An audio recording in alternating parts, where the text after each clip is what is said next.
What the? Hannah, what did you buy? Hannah, this isn't cake mix. Oh, what are you doing here? Oh, you want to know how to make strawberry crinkle cookies? We got you! You'll need 1 box of strawberry cake mix, 2 eggs, 1/3 cup vegetable oil, and half a cup of powdered sugar. Preheat the oven to 375 degrees and don't forget to wash your hands. Pour the cake mix in a medium-sized bowl.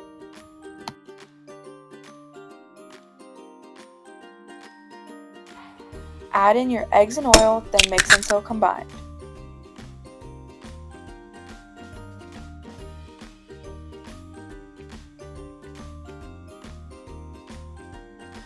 Next, pour the powdered sugar in a separate bowl.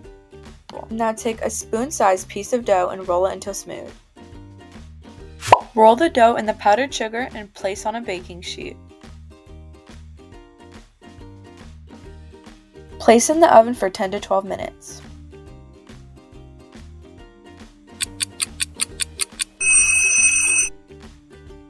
Remove and let cool.